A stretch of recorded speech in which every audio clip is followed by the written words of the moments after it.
요거는 이제 기성 작가들도 공감을 좀 할 것 같고 읽어보겠습니다. 안녕하세요 작가님. 저는 대학의 만화과를 다니고 있는 졸업반 학생입니다. 데뷔를 준비로 여러 도전을 해보고 있는데요. 요즘은 사이버 불링에 대한 생각이 많아져서 질문을 남겨봐요. 최근 동기들끼리도 대중의 시선이 점점 무서워진다, 두려워진다라는 이야기들이 많이 나오고 있는데요. 아직 데뷔도 하지 못한 저희가 이런 걱정을 하는 게 이상할 수도 있지만요. SNS상에서 여러 논란에 휩싸이고 지금까지도 안 좋은 여론에 시달리고 계신 작가님들을 보다 보면 자꾸만 이런 두려움이 드는 것 같습니다. 물론 논란에 휩싸이신 작가님들 중에선 비판을 받아야만 하는 분들 또한 계시다는 걸 압니다. 하지만 어떤 경우에는 사건이 이상하게 과장되거나 왜곡되고 진실이 어떠하든 무작정 부정적이고 자극적인 여론만이 과열되기도 하는 것 같아요. 홀로 선 개인이 매장당하고 작업적인 타격을 받는 일들의 반복이 두렵고 슬픈 것 같습니다. 첫 번째 질문은 사이버 불링을 당하지 않기 위해서 어떻게 해야 할까? 이며 두 번째는 만약 불링을 당하게 되었다면 어떻게 대처해야 무너지지 않고 만화를 그려나갈 수 있을까?입니다. 모두들 털하입니다. 사이버 불링을 당하지 않기 위해서 어떻게 해야 할까? 자, 일단 온라인을 주된 활동 영역으로 삼고 불특정 다수에게 결과물을 내어놓는 직업적 특성상 현재 이 행성의 이 지구의 온라인 상에서의 분위기를 보면 사이버 불링으로부터 완전히 안전해지는 방법이란 존재하지 않는다고 저는 결론을 내렸습니다. 오랜 기간 고민했어요. 아주 오랜 기간 고민했어요. 실제로 웹툰 작가 사이에서도 사이버 불링이 아닌 경우도 있고 실제로 대대적인 비난 비판의 대상이 되는 경우도 있고 사이버 불링인 경우도 있고 아무튼 공통적인 건 뭐냐면은 그 사람이 욕을 먹을 필요가 있냐 없냐 어느 정도의 욕을 먹어야 되냐 이런 디테일한 거 빼고 불특정 다수로부터 공격을 받는다라는 공통점만 있죠. 그죠? 디테일한 부분으로 들어가게 되면 억울한 사람도 있고 여러 가지가 있겠지만 저는 이제 이 세상 자체가 분노할 대상을 찾아다니는 다수의 비중이 크다. 그리고 그들 모두를 온라인이라는 세상이 전부 연결시켜놨다. 무슨 말이냐면 초연결 사회라는 단어가 나왔을 때 저는 그 생각을 했어요. 준비되지 않은 종족을 초연결시켜놨더니 초분절 사회가 되어버리고야 말았다.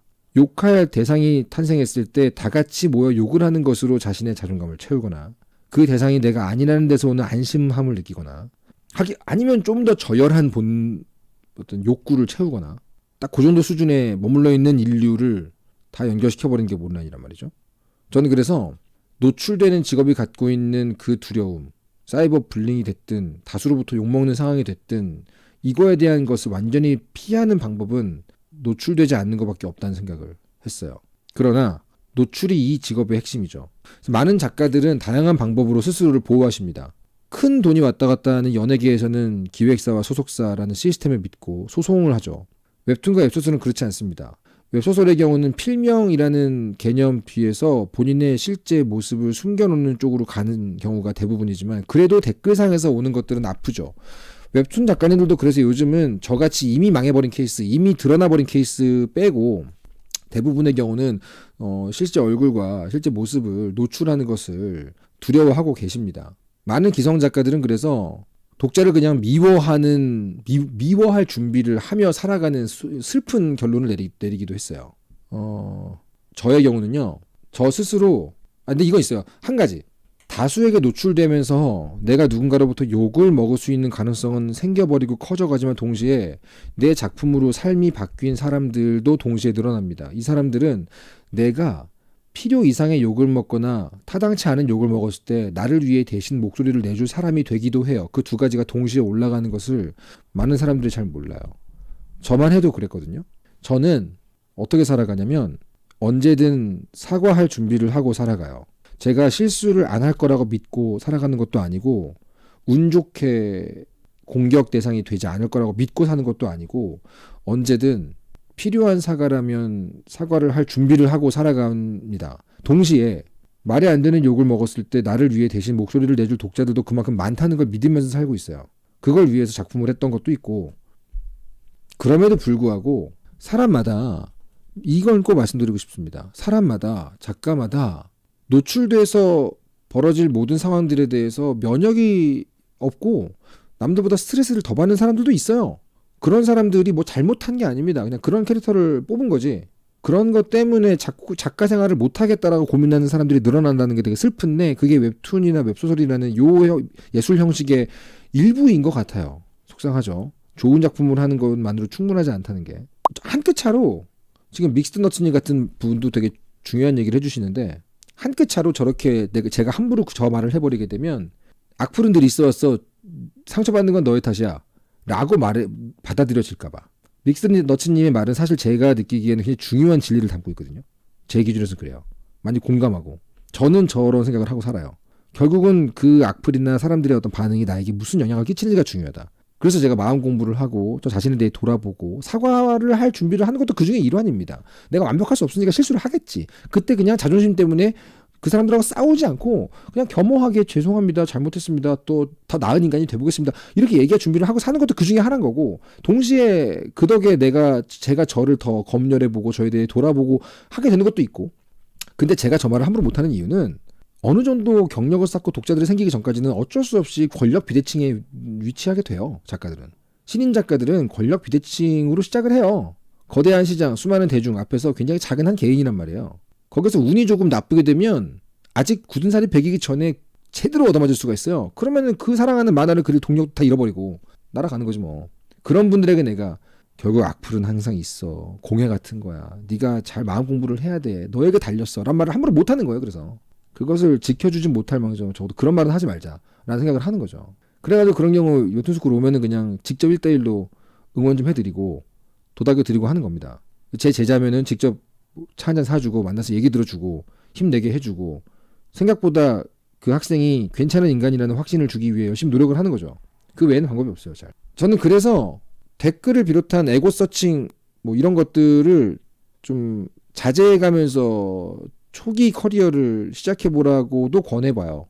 애초에 단단한 마음을 가지고 있고 좀 근거가 없어도 탄탄한 자기 이해를 가지고 있는 사람이라고 가정해보자면 그분은 괜찮아요. 운이 좋아서 그렇게 된 거지만 그런 분들은 초반부에 좀 기스가 나도 쭉쭉 앞으로 나갑니다. 근데 애초에 약간 그 주부습진 건성 걸린 피부처럼 작은 자극에도 굉장히 고통을 느끼는 분들도 있을 수 있잖아요. 그런 분들 같은 경우는 최대한 주변에 멘탈적으로 건강하고 인간적으로 괜찮은 종류의 동료들을 많이 구비해서 그 사람들 사이로 도망도 가고 그 안에서 안전함을 좀 느끼고 그래서 좀 상황이 괜찮아지면 다시 용기를 내서 대중들 앞에서 원고도 그려보고 이거 왔다 갔다 하면서 계속 굳은 살을 배기게 하는 방법 이런 거밖에 없지 않을까. 저도 비슷한 경험을 해봤잖아요. 아주 거대하게 웹툰 역사 초창기에 해봤잖아요. 웹툰 스쿨을 정기적으로 하는데 그런 것도 있어요. 이게 근본적인 변화를 가져오진 못하는데 근본적인 변화를 가져오려고 뭐 저나 보부상이나 주변에 많은 사람들이나 협회에서 이런저런 노력을 한 경우도 많이 있습니다만 뭐 예를 들어 불법 사이트 같은 그런 것들 또 어떤 것들은 그냥 계속해서 근본적인 변화가 불가능하고 이건 계속해서 다친 사람들을 그때그때 어떻게든 도와주는 방법밖에 없구나 그런 생각을 할 때가 있거든요. 웹툰스쿨 라이브 계속하는 거 그런 것도 있긴 있어요. 그래서 다치면 여기 라이브 오라고 그러면 이제 또 채팅창 보면서 또 은근히 힘을 얻거든요. 뭐 정리하면 마지막 질문은 질문이라기보다는 그냥 두려워하고 있는 문제를 우리 앞에 툭 꺼내신 건데 이 공천님의 얘기를 듣고 많은 분들이 공감하실 겁니다. 나도 그거 불안한데 근데 이거는 작가뿐 아니라 유튜버뿐 아니라 인플루언서뿐 아니라 거의 모든 대중을 상대로 하고 있는 사람들이 갖고 있는 권력 비대칭 속의 약자 한 개인의 약자의 측면인 것 같아요. 그런 측면에서 저는 불링을 완전히 피하고 싶은 마음 이해는 하지만 저는 아직 못 찾았습니다. 인간이라는 종족이 아직 그 단계까지 성장하지 못했고요. 두 번째로 그게 무섭다면 그것 때문에 웹툰 작가로서 못하겠다, 못 살겠다라는 생각을 할 수도 있어요. 자연스럽습니다. 그거에 대해 자책감을 느끼실 필요는 없어요. 동시에 출판 작업을 하는 경우도 많이 있어요. 그래서 일부러 세로 스크롤이 아니라 출판 작업을 하는 경우도 많이 있고 단편 위주로 작업하는 경우도 많이 있고 철저하게 자기 자신을 숨겨놓고 사는 사람도 많이 있고 어느 정도 자기 자신의 홍보와 프로모션과 포트폴리오 발표용으로 SNS 쓰다가 자리를 잡은 뒤에는 SNS를 끊어버리시는 경우도 많이 있고 각자가 다 다양한 방법으로 자신을 지키는 방법들을 고안하십니다. 근데 한 가지 용기가 될 만한 말씀을 드리자면 지금 활동하고 있는 모든 작품들도 다 똑같은 인간이고요. 공천님에 비해서 갑자기 강철 멘탈을 갖고 돌을 닦고 온 뭐 천년 묵은 고승들이 아니에요. 다 누가 욕하면 상처받는 개인이고요. 그럼에도 불구하고 대부분 작업을 하고 있죠. 어떤 식으로건 나를 보호해줄 방법들이 있다는 뜻입니다. 그런 정도 얘기로 좀 응원을 해봅니다. 저만 해도 주변의 친구들과 지인들의 어떤 조언을 받고 함구했던 이슈들도 있고 조심했던 이슈들도 있고 그래요. 그래요. 말씀들 너무 감사합니다. 친구들한테도 꼭 전해줘야겠네요. 모쪼록 좋아하는 만화를 그리는데 집중할 수 있도록 노력해봐야겠습니다. 네, 요것도 제가 이제 뭐 이렇다 할 묘안을 막 정답을 탁 들여가지고 막 공차님이 막 무릎을 탁 쳐가지고 도가니가 나가고 이런 얘기는 아니었지만 하나만 한 얘기였지만 그래도 이렇게 같이 얘기해봤다는 것 자체가 공차님한테 좀 에너지가 됐으면 하는 마음이고요. 또 그렇습니다. 제가 뭐 옛날 정답만 드리는 건 아니에요. 주로 이제 작법 얘기 이런 것들은 제가 가급적이면 정답에 가까운 얘기를 드리려고 노력을 하는데 이런 고민들은 그냥 공유하고 공유했다는 것만으로도 에너지를 좀 얻기 때문에